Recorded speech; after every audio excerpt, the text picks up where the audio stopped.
You can see what we have. We have got so many. We started getting, what happened to the other one? The one who won the marathon in London. It was not Cheptegei, it was another one. Kiprotich. Kiprotich. So therefore, I want to thank Mama, I want to thank the team, and I want to encourage you the Bazukuru, don't misuse your chance. And you, the leaders, look after them well. The children like eating. When you are young, you like eating. You eat a lot of food. You can see this child behind a mountain of food, and she will finish it.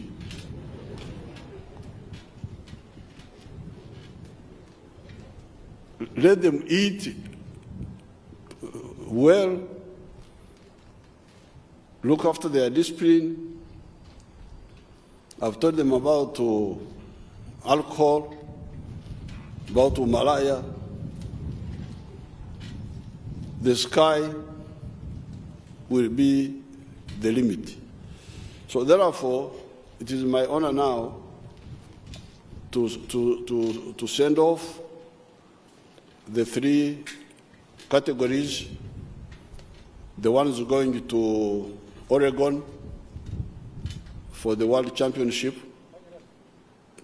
the ones going to the Commonwealth in Birmingham, and the other cluster of the 7 who qualified for the different competitions.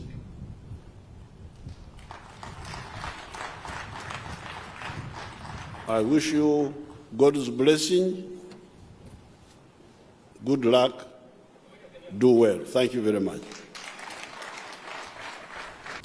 The Honorable Minister of Education and Sports, Minister of State, Permanent Secretary, the sports leaders and managers, and the sportsmen and women. Whenever I get a chance to speak about sports, I always tell you the advantages. Number one, sports is good for fitness. This is number one. To be fit, you should do sports. Even if you are not a sports person for competing, but just for the fitness. Then sports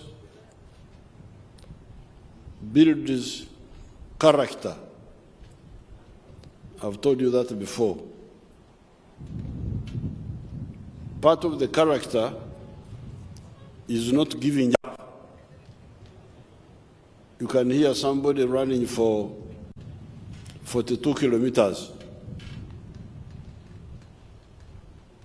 One may get temptation to say, I'm tired, why don't I give up?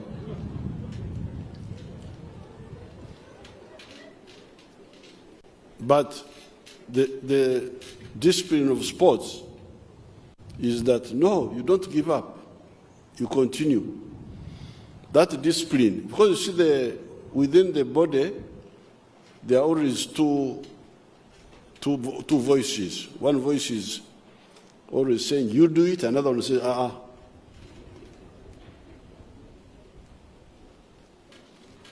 So, when you are a sports person, you learn how to augment the never giving up. So it is good for character training. And then for entertainment, entertain those who are watching. They enjoy it. You entertain people. That's how sports people become heroes. Akibwa died many years ago, but we are still talking about him. Why? Because he entertained the world and we were proud of him. Then some of the sports bring out the importance of teamwork. Because some of many people fail in the world because they don't know how to work as a team. They want to work alone, and they fail. But if you are a sports person, you know that you can't succeed alone. And you know the importance of teamwork. That's a very big advantage, not only for sports, but even for other things in life. And then the publicity you give your country.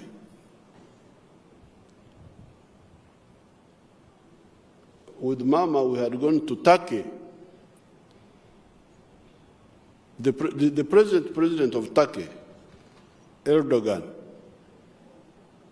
told us that in 1972, apparently he's a sports enthusiast.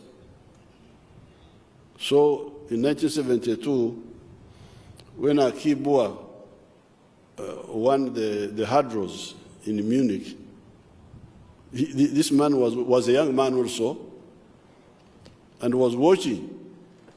And when they announced that Uganda had won, they couldn't even trace the Uganda flag initially. Uganda, where's the flag of Uganda? They spent about 20 minutes looking for the flag. And when I went with Mama to see, this man was like 5 years ago. And he was still remembering that incident, which happened almost 50 years ago.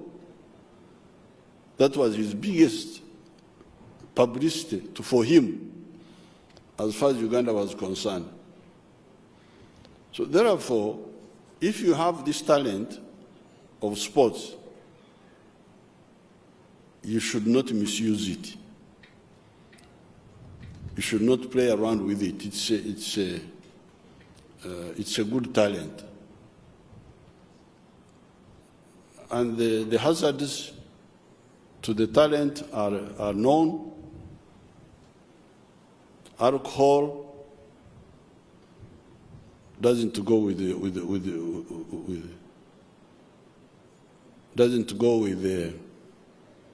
the sports. Because sports, you need all your organs to be working very well.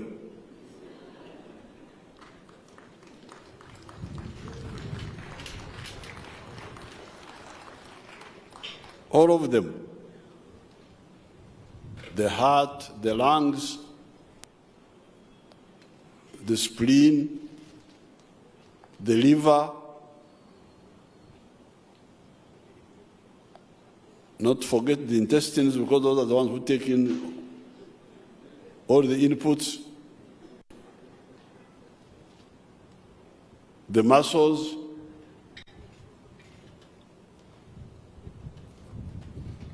But all those are at risk with alcohol. Umalaya.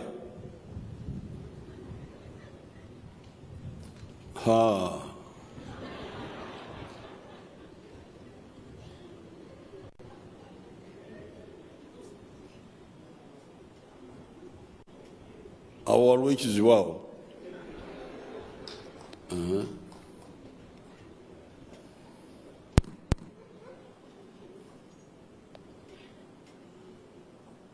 And when you become successful, you become over-appreciated.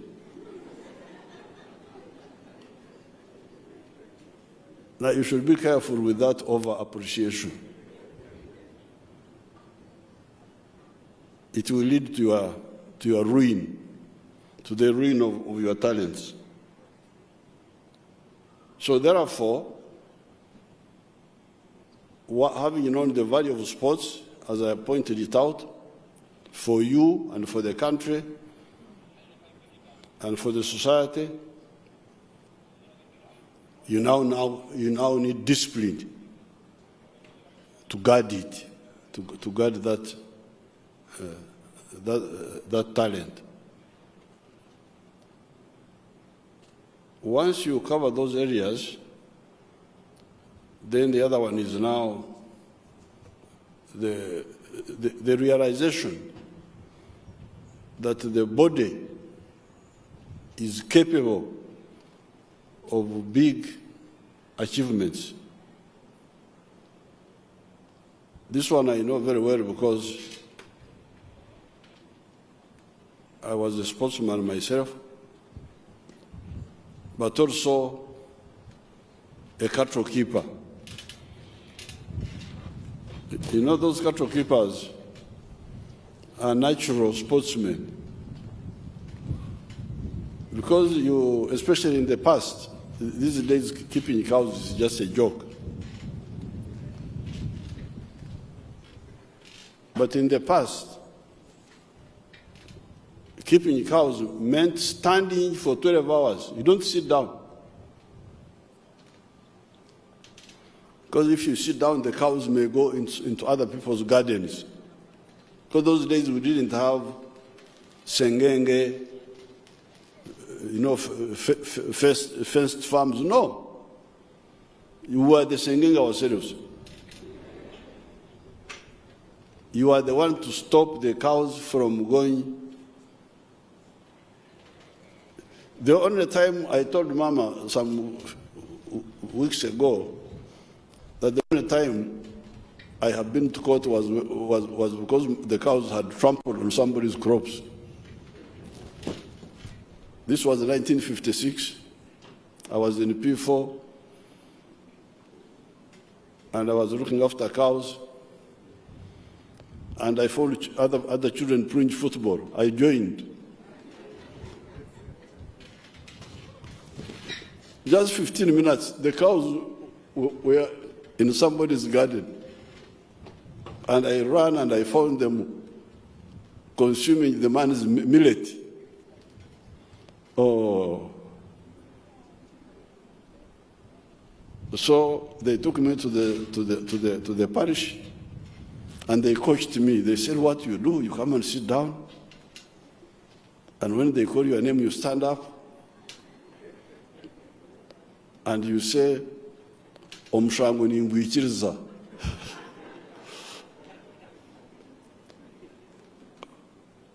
I plead guilty as charged. That if you do that, you will get less punishment. And that's what I did. So that standing for 12 hours without sitting down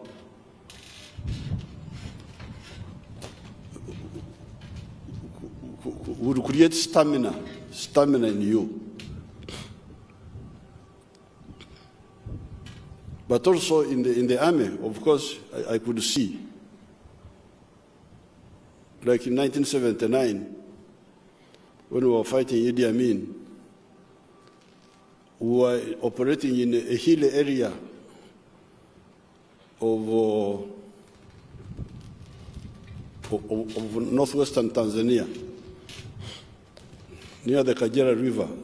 And if you want training, that's why training is very good in hills. That school we are building in Cavton is really good, very good. You may sit in the gym and push-ups and so on, sit-ups, but it is totally different when you go in the field, especially to climb up. I don't know the sports physicians, what they say, but there's something that the gradient does when you are going up. There's something, some pressure, extra pressure. The gradient does to the lungs, to the muscles. Where is the sports doctor? Come and tell us what happens. The gradient, I don't know. Come and tell us about the gradient. Gradient going up.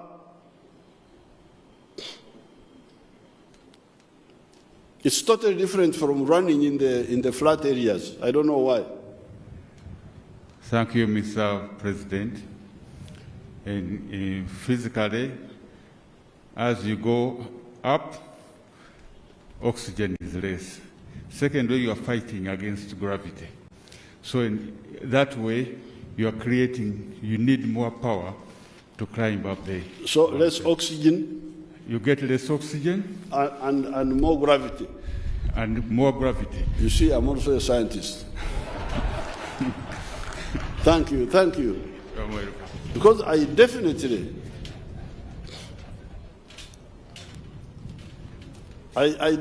noticed it. When you train in hill areas, like when I operated in Karagwe,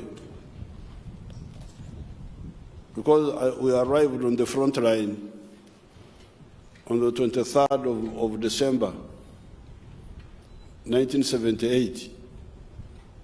And we went down to the river Kajera to spy on Amin's people. And as we were going back, it was very tiresome going up. You feel really like giving up, but repeating it 2-3 times, you find that I became like a mountain deer, very fit. You no longer feel it. The body somehow, what is the biophysics there, Doctor? What happened to the body? Why does the body, you no longer, it becomes nothing.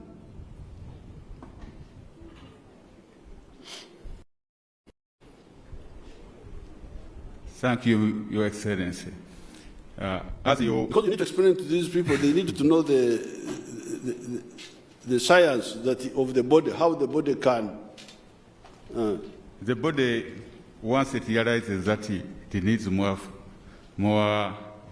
force for you to climb, it does 2 things. One, it increases the muscle fiber. Secondly, there is a tendency for you to increase red blood cells so that you can carry more oxygen, which is the fuel. Oh, you get more red blood cells? Yes, sir. Yes. Yes. Because, yes, you should explain this to the people so that they know it. Because for me, I could see it from the practical side. Although I didn't know the biology of it, but I could see it. We arrived in Karagwe. It's a very hilly area on the 23rd of December, 1978, and I had those initial problems with the hills. But by the time we left to cross the river to come to Mbarara, on the 11th of February, I was like, you couldn't feel anything. So I could feel that there was nothing. The hills were nothing. You would just go without feeling fatigue or the legs, what. So you should know that you, the sports people, if you have that talent, don't really fear. This mountain training we are giving you will transform you. I don't know why these people whom we beat in the World Championships, they have not complained that Uganda and Kenya and Ethiopia should be disqualified from competition.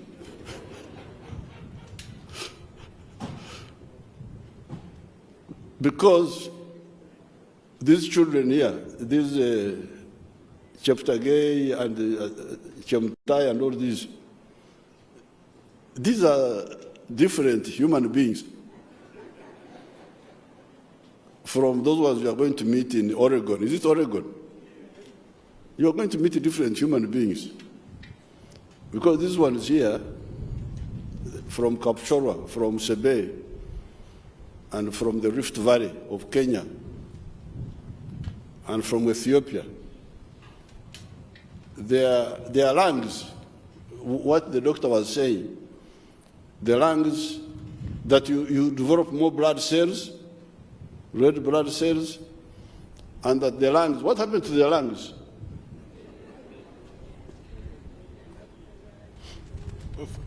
Of course, a sportsman, when he trains, the lungs expands, but the key is the rate at which you exchange oxygen. If you have more red blood cells, they easily pick up the oxygen into your saturation, and at the same time eliminating carbon dioxide, because it's carbon dioxide which makes you more tired. But these Sabine children, they have been in those hills since they were born. What has happened to their lungs? Of course, for them, they are, if you look at the long distance runners, their muscles in high altitude, they are more white. Like if you take their fibers, they are less red. They are like chicken muscles, which is white than red. Why? So they consume less oxygen. Why? Because of the high altitude. The high altitude, there's little oxygen. So you are used to, when you, actually, while you are using it for doping, you train at the ground and then you go at high altitude, you create more blood cells and carrying capacity of oxygen. Okay. So, yes.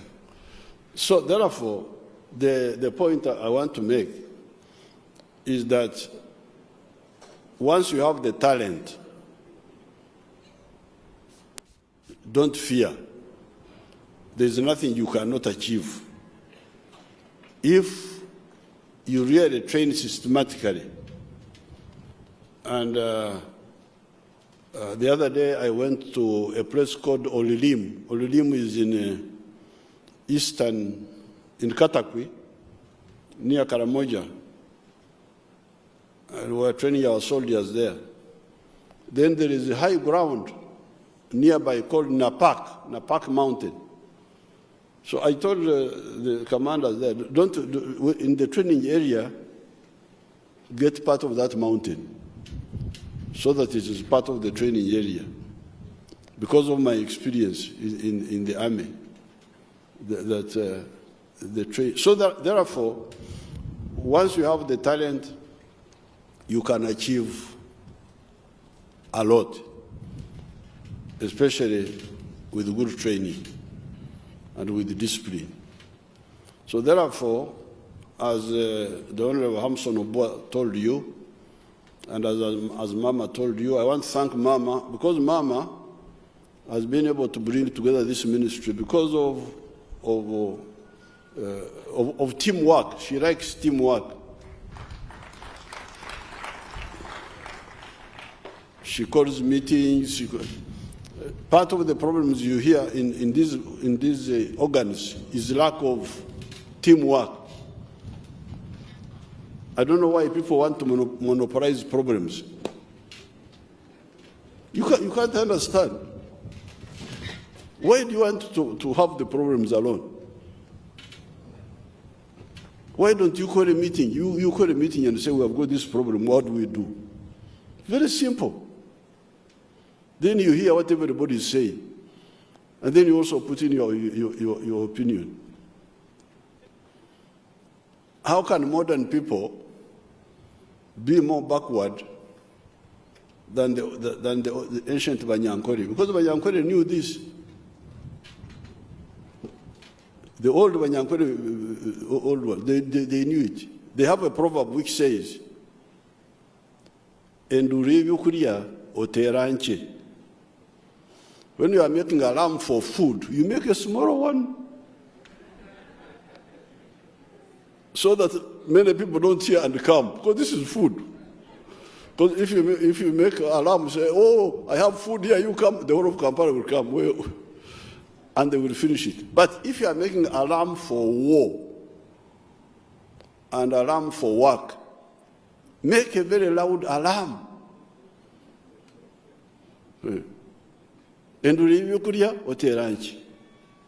But the one of war, you make a loud one. So because of her method of teamwork, you can see what she's getting out of, and praying, mobilizing these other forces outside there. You can see what we have. We have got so many. We started getting, what happened to the other one? The one who won the marathon in London. It was not Kiprotich, it was another one. Kiprotich.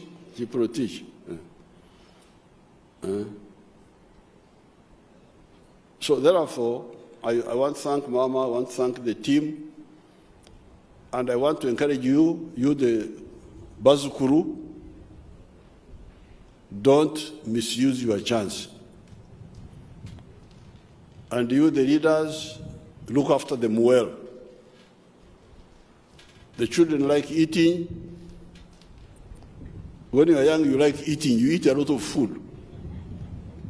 You can see the child behind a mountain of food, and she will finish it.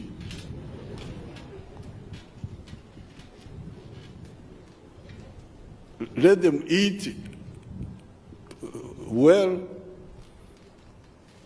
look after their discipline. I've told them about alcohol, about Malaya. The sky will be the limit.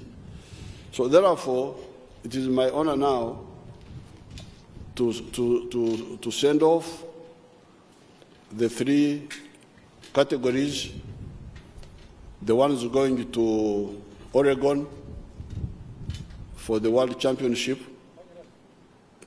the ones going to the Commonwealth in Birmingham, and the other cluster of the 7 who qualified for the different competitions.